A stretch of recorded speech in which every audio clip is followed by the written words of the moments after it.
Welcome to the University of Sewing and our demo day. I am using the new Bernette B79, the Yaya Han Cosplay Edition machine today.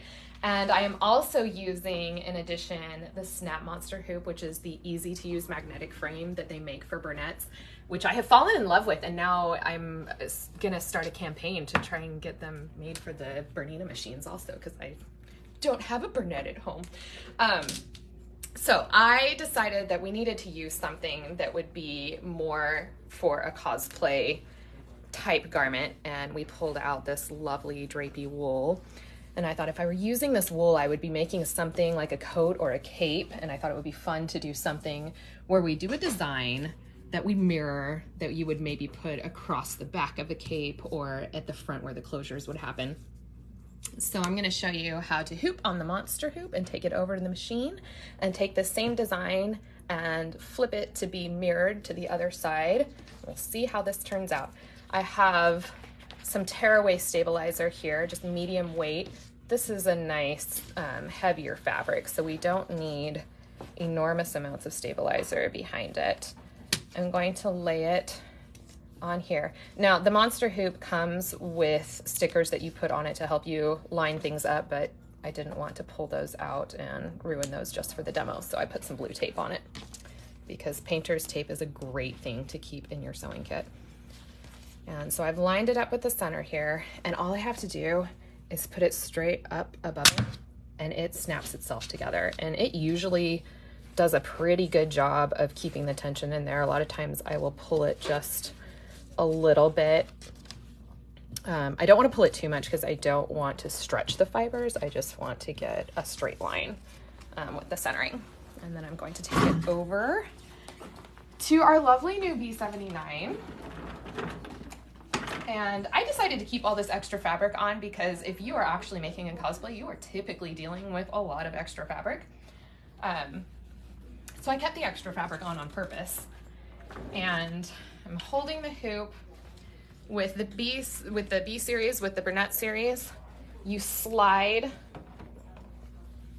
the hoop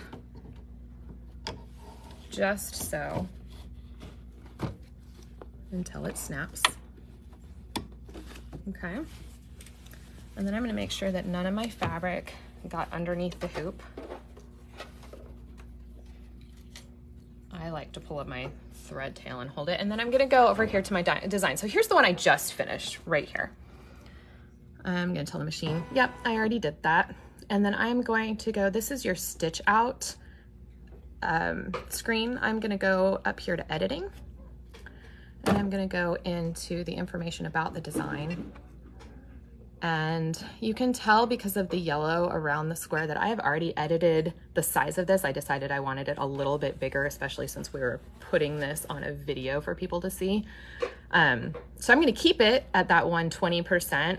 If I wanted to make it smaller, you can use either the buttons or you can use the knobs on the side to move that. But I'm gonna keep it the same, and I'm gonna go back to our other options. Right here, you have options to mirror the design. I'm going to mirror it horizontally. And so you can see that it flipped the image. It's now going to mirror with the sort of fleur-de-lis petals coming towards the middle. And now I can take that, go back to here, get my stitch out screen, and that's it. It'll tell you about how long it's going to take to stitch out. So right here, it tells you it's going to take me about 6 minutes to do this. And all I have to do, I have already made sure that I have my foot, my embroidery foot on. And before this, I should have showed it, but the stitch plate that is underneath the feed dog is the single stitch plate. You need to have those two things on before you do embroidery. And then all I have to do, this flashing light is telling, just begging me to push it. I'm gonna hold it down and it is going to start stitching. And it so kindly stops and gives you time to cut the thread. My Bernina at home actually doesn't do that.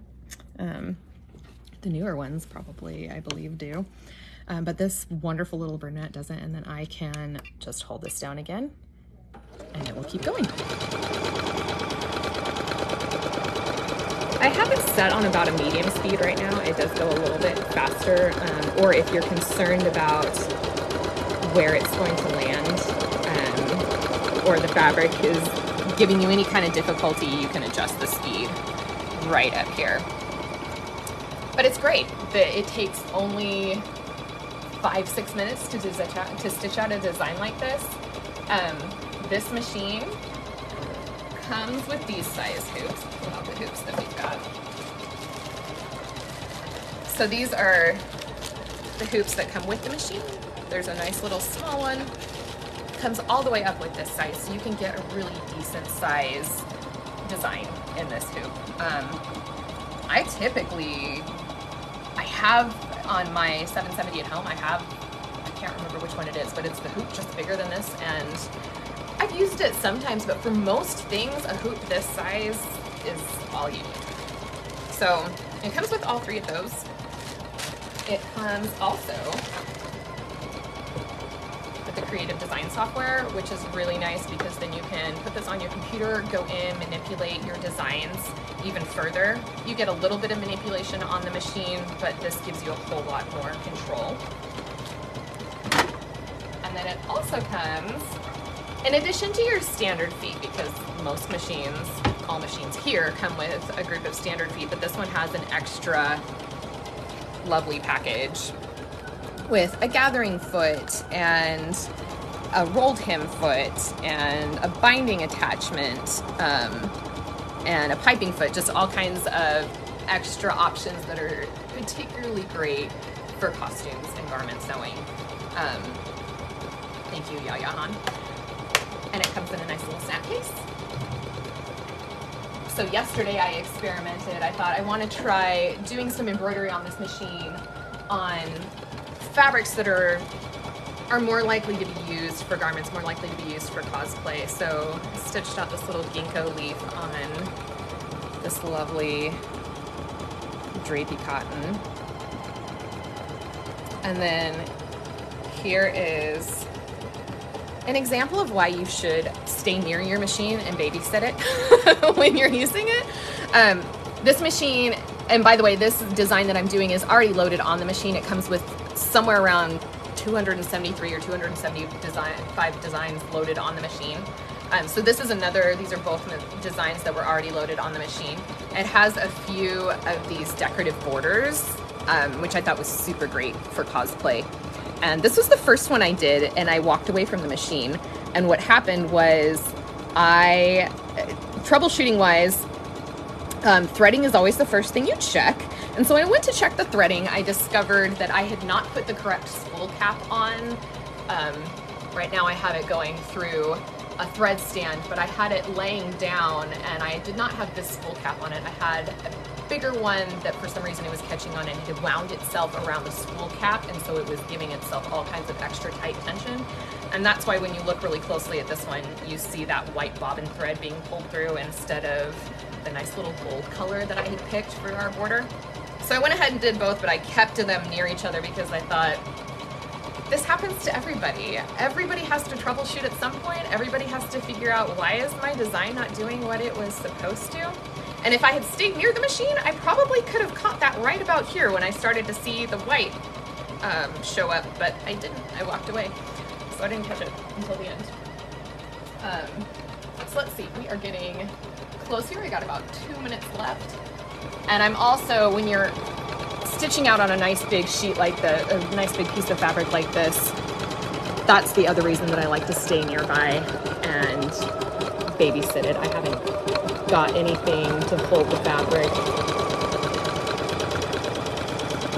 out of the way. Sometimes when I do this at home and I want to be kind of out of complete arm's reach, I might be ironing over here or something, I will put a stool or something in front to kind of hold the fabric up so that the weight isn't pulling on it too much and tempting some of the other pieces to get underneath the hoop.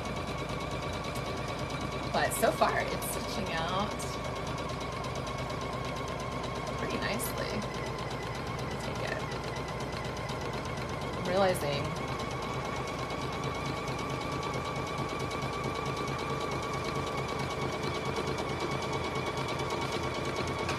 realizing that I might have picked the different side of the tape when I lined it up from what I did before.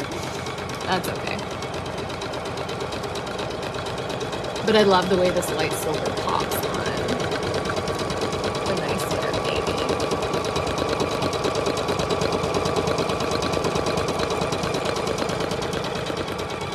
There we go, it's coming right to the end. I used tailor's chalk because this is a wool. I used tailor's chalk to mark that line, and it will iron right out on wool. And it's done. There we go. Should wait for it to hold still.